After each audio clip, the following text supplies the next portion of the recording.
पोलिसांनी सांगितले आहे। पण जो मृतदेह सापडला तो नक्की कोणाचा, हाच प्रश्न पोलीस प्रशासनासमोर अजूनही तसाच आहे। देवा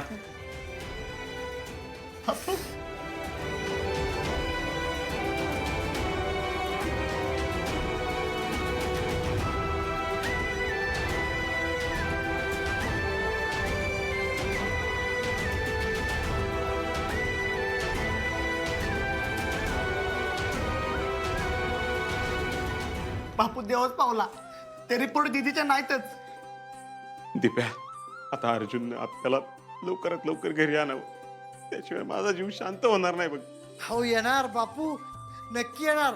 अहो आप्पीबद्दल काहीच सापडलं नाही म्हणजे आपली आप्पी जिवंत आहे। अर्जुनच्या प्रयत्नांना यश यावं, हे सगळं किती अवघड होत चाललेलं या ठिकाणी। पण आता मात्र काळजीच मिटली। आता अर्जुन अपहरणाला शोधण्यासाठी शर्थीचे प्रयत्न करेल।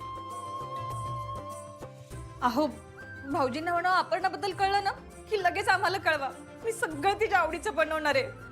आणि ना आपण पहिल्यांदा घरी येत असल्यासारखं आपण तिचं स्वागत करू, सगळे मिळून तिचं स्वागत करूयात आपण। देवा, शेवटची विनंती आहे तुला, लवकरात लवकर आपल्याला घरी पाठव। बापू अहो आप्पीच्या येण्यानं सगळ्यात जास्त आनंद अमोलला होणार आहे। हो, पण अमोल आहे कुठं? अहो तो त्याच्या खोलीत आहे, तयारी करतोय, चित्र काढतोय। मा आल्यानंतर काय काय करायचं ना त्याची सगळी तयारी चालली आहे त्याची। हा पण त्याला ह्या सगळ्यातलं काही माहिती नाही ना? नाही नाही, त्याला अजून काही कळलं नाही। बापू अहो आप्पी आली ना की आपण रानातलं काय ना काहीतरी ताजं खायला घालू तिला। खरंच विनायकराव, हो मी तर काय काय ठरवलं तिच्यासाठी। हो, ती आल्यानंतर काय करून काय नको असं होणार आहे बघा मला। बर चला जेवायला घेऊयात आपण, 2 दिवस झालं कोणीच काही नीट खाल्लं नाही। मी अमोलला बोलवून आणते। हा अरे मॅडम, ही केस सॉल्व्ह होण्यापेक्षा जास्तच गुंतत चाललेली आहे आणि आता तर मीडियाही प्रश्न विचारू लागली आहे। सर आमचे प्रयत्न चालू आहेत सर। शिवाय आपली लोक सगळीकडे अपर्णा मॅडमचा शोध घेत आहेत, पण त्यांचा कुठेच पत्ता लागत नाहीये सर, किंवा त्या गेल्या आहेत त्याबद्दलही काही ठोस कळत नाहीये सर। असं जर असेल तर होणाऱ्या परिणामांना सामोरं जायला तयार राहा। हे बघा, आपलं काम अडचणी सांगणं नाहीये तर अडचणी सोडवणं आहे। आणि तुम्ही मला पुन्हा पुन्हा तेच सांगताय, बाहेर लोक बोलतायत एका जिल्हाधिकारी असलेल्या महिलेला जर आपण शोधू शकत नसलो तर सर्वसामान्य माणसाचं काय? सरळ सरळ हातबल ठरतोय आपण। अहो साहेब, आपण कामात कोणतीच कसर सोडत नाहीये। किती दिवस झालं तुम्ही शोध घेताय चिंचुके?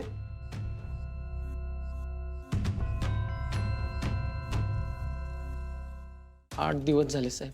बघा, 8 दिवस झाले तरी हाताला अजून काही लागलेलं नाहीये। आणि हे बघा, तुमच्या कामाची सचोटी बघायला कुणी येत नाहीये, पण अपयश हे न सांगता सगळ्यांनाच दिसतं, हे लक्षात असू द्या। सर अर्जुन सर आणि आम्ही खूप प्रयत्न करतोय अपर्णा मॅडमला शोधण्याचा। सर प्लीज आम्हाला थोडा वेळ द्या ना सर। मला कळतंय, पण माझ्यावरही वरून प्रेशर आहे, त्यामुळे अजून वेळ देता येणार नाही मला तुम्हाला। शेवटचे 2 दिवस आहेत, त्यानंतर वरून ऑर्डर येईल आणि त्यात मी काहीही करू शकत नाही। साहेब कसली ऑर्डर? ही केस तुमच्याकडून काढून आम्हाला दुसऱ्या कुणाकडे तरी सोपवावी लागेल। सर मग हे आमच्यासाठी खूप मोठं अपयश ठरेल। अहो म्हणून तर तपास वेगानं करा म्हणून सांगतोय। हे बघा, बेपत्ता झालेली व्यक्ती साधीसुधी नसून एक जिल्हाधिकारी आहे। त्या व्यक्तीच्या बेपत्ता होण्यामुळं प्रशासकीय कामांमध्ये अडथळा निर्माण होतोय आणि हेच नकोय वरच्या लोकांना। आणि बाहेरचे लोक बोलतात ते वेगळंच, आपल्याला ह्या सगळ्याला उत्तर द्यायलाच हवं। पण साहेब आम्हाला थोडासा वेळ द्या। 2 दिवस म्हणजे खूप कमी वेळ होतो साहेब। हे बघा, माझ्याकडे पर्याय नाही चिंचुके। मला माहिती आहे माझा प्रत्येक पोलीस कॅपेबल आहे, पण कधी कधी निर्णय नाईलाजाने घ्यावे लागतात। शेवटचे 2 दिवस आहेत, त्यात अपर्णा मॅडमचं काय झालं ह्याच्या सगळ्या डिटेल्स हव्यात मला। येतो मी। जय हिंद। जय हिंद सर।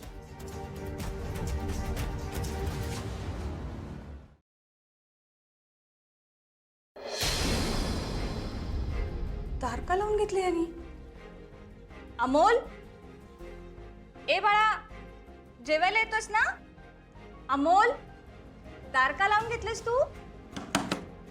ए बाळा, अरे दार उघड ना, चल पटकन ये बरं जेवायला बाहेर। अमोल, अमोल मोठी मा मला भूक नाही, जेवून घ्या तुम्ही. भूक का नाही बरं तुला? हे बघ बाळा, तू दुपारपासून काही सुद्धा खाल्लं नाहीस. पटकन बाहेर ये जेवायला, चल. मोठी मा प्लीज ऐक ना, जेवायचं नाहीये मला. अमोल, का नाही जेवायचं बरं तुला? सगळी वाट बघतात आहे ना बाळा तुझी. असं करतात का? ये बरं बाहेर पटकन. मी बरोबर बोलते मोठी मा. खोटं बोलणाऱ्या माणसांशी असंच वागायला हवं. काय? खोटं? ओ मोठी मा, मला शोधत असताना जी काय झालं ते तुम्ही मला सांगितलं का? अरे बाळा, मोठी मा, मी म्हणलं ना तुम्ही जेवा.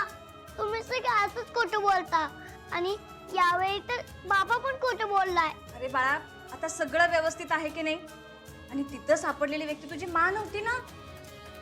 आणि मला सांग, तुला हे सगळं सांगितलं कोणी? माझ्या माबद्दल तुम्ही हे सगळं का लपवलं आणि ते सांगा मला. अमोल, अरे तुला त्रास होईल बाळा म्हणून आम्ही सांगितलं नाही तुला. पण मला काही त्रास होत नाहीये, ठीक आहे मी.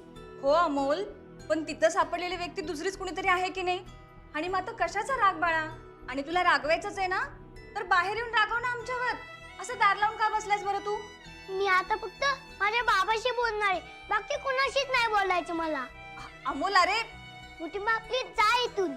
आता फक्त मी माझ्या बाबाशीच बोलणार.